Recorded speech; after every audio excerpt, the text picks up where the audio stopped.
Hi, I'm Stephanie Jaworski of joybaking.com. Today we're going to make a simple chocolate fudge, and this is what it looks like. This fudge is creamy and it's smooth, has a rich chocolate flavor, and I like to add some chopped nuts, which gives the fudge even more flavor and a nice crunch. So the first thing that we need to talk about is you will need 1.5 cups, which is 175 grams of chopped nuts. Now, you can just use one type, or today, I like to use 3 different types. I'm using some hazelnuts, some pecans, and some pistachio nuts. And I like to toast them first because it brings out their flavor. So you need to preheat your oven to 350 degrees Fahrenheit, which is 180 degrees Celsius. For the hazelnuts, I've already done this, but I'll tell you what I did. And you need 1.5 cups, 175 grams total. What proportions of the nuts you want to use, if you want to use mainly one and just a little, you can do as much or as little as you want. So I've started with raw hazelnuts with the skins removed. For these type of hazelnuts, you need to bake them for, I'm going to say 12 to 14 minutes. It depends on the size. These are quite small, but somewhere between 12 and 14 minutes. They're going to get, as you can see here, these I've already done. There's a little bit of color, but how you tell really any type of nut that you use, how long, when it's toasted enough, is you will smell it. Your whole kitchen's going to smell like hazelnuts. It's great.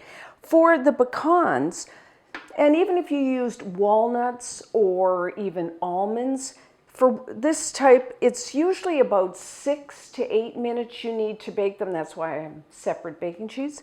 6 to 8 minutes. Again, they'll get a little bit of color like this, but again, you will smell them, and that's when you know, take them out of the oven.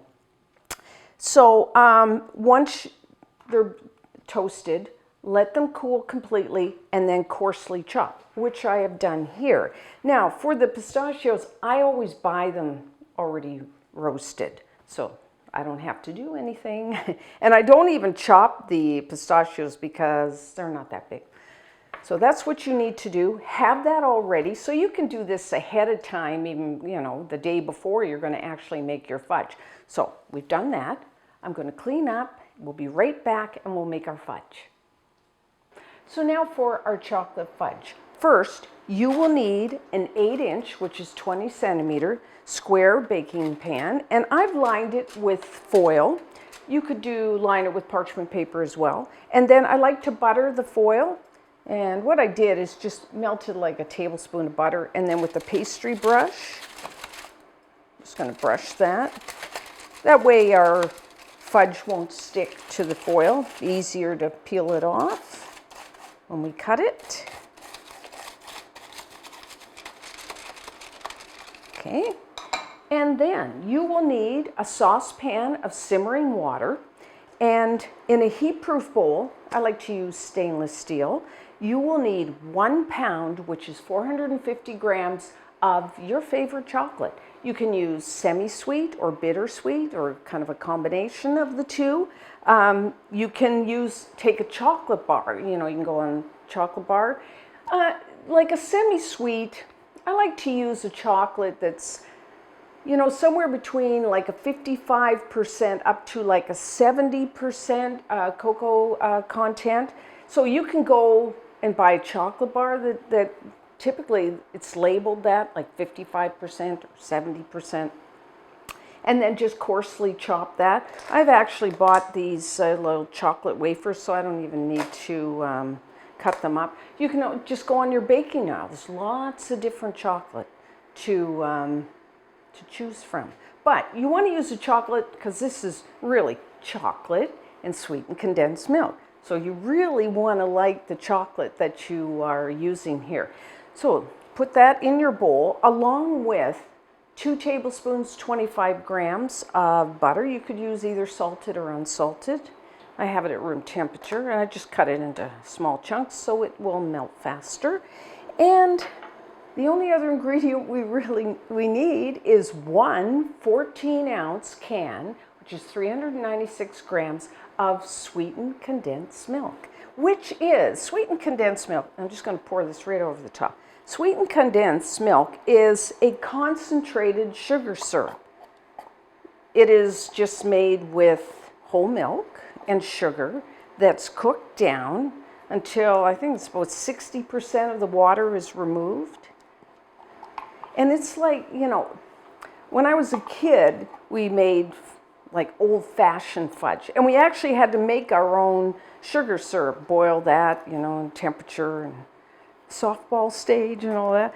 This is like, what's I kind of called like a cheat way, a fast way of making fudge. You don't have to fuss with all that. You just open a can. So, and who doesn't like that? So, that's it. We're just going to put it over and have your water barely simmering because we want to melt our chocolate slowly. Now, some people do this in the microwave. I've never done that. I kind of like to watch it. But if you like to do it that way, then go ahead. But all we're going to do is melt the chocolate until it's a nice smooth mixture. So stir it every once in a while.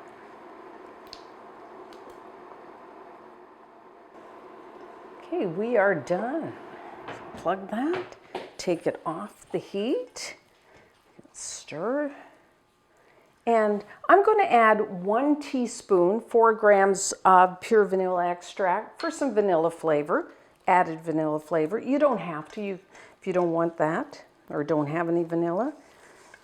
And then all I'm going to do is fold in all of our chopped nuts. Just one other thing about choosing your chocolate. If you've ever tasted sweetened condensed milk, it is very sweet. It's sticky and it's very sweet. If you have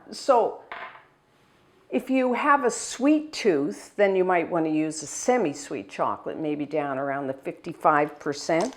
But if you don't, you might want to go up closer. Like I'm actually using a 66% cocoa content because that compensate your chocolate. If it's a little more bitter, will compensate all that sweetness of the condensed milk. So just, you know, depending on what you like. And I know people are going to ask, yes, you could use chocolate chips if you want to do that. Just be very careful. Have your heat on low whenever you're melting chocolate because you don't want it to kind of seize up, get all thick and grainy. So important not to have your heat too high. So that is it. This is perfect for Christmas. You know, give it as gifts because it's so easy to make and everybody loves it. Who doesn't like chocolate and nuts? So now I'm just going to spread this out. You can use just an offset spatula or like just a spoon. And just pat it down. And then it's really, as you can see, it's quite soft. So what I'm going to do is just let it sit on the counter, you know, a few hours until it's firm enough for us to lift it out of the pan and cut it. So I would say 2 to 4 hours depending. And then when we come back, we will try a piece.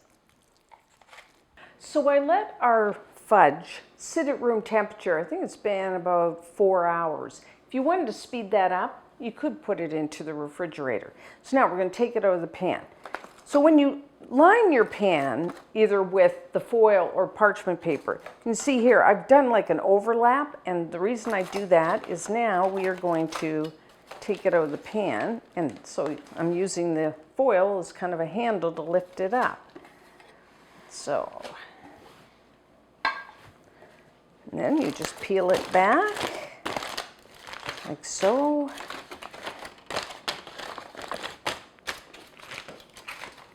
See, if you butter the foil like we did, it doesn't stick to the fudge. And then just cut it as big or small as you want. You know, I tend to cut it in fairly small pieces. It's quite rich. And then if people want more, they can just have another piece. I like to wipe paper towel, my knife in between cuts, and just like so. You have to, it's still a little soft.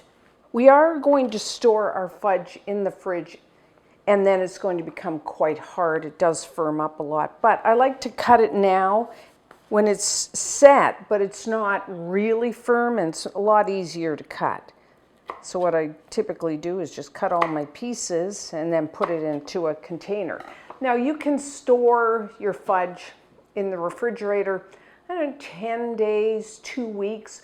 It freezes really well too. So if you want to make this for Christmas or something like that and you want to make it ahead, go ahead and freeze it. So I'll just take a little bit of the end piece. It's got all the different types of nuts.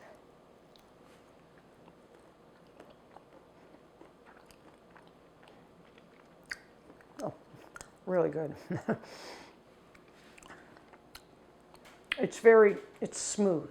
I mean, it's funny, not funny, but it's interesting how you just have chocolate and that sweetened condensed milk, and it really is smooth and wonderfully creamy. You don't have to add nuts. Like if you prefer your just chocolate fudge without any nuts, you could leave it out, or you could even add some dried fruit like raisins or dried cranberries or cherries or something like that, or you could mix it dried fruit with the nuts. So it's something like you have your basic chocolate fudge, and then, you know, you can play around with it. Like I use 3 different nuts in mine. You could just, like I said before, you could just one, or you could use one type of nut and then some dried fruit. It's really fun to play around. Like at Christmas, you could use like pistachios and the dried cranberries or dried cherries for the red and green. So really good. I like it now. It's been sitting like, say, 4 hours. But, you know, whenever I make anything chocolate, I find it benefits to store it overnight. I find the flavors kind of mellow and blend, and I think it's just better. It's good now, but better tomorrow. So like I said, a great do-ahead for Christmas. Something fast, easy, everybody loves it. So you can store it for like 10 days, 2 weeks in the fridge, or like I said, put it in the freezer. And then when you want a little bit of chocolate, you can just raid the freezer. So you must try this. And until next time, I'm Stephanie Jaworski of joybaking.com.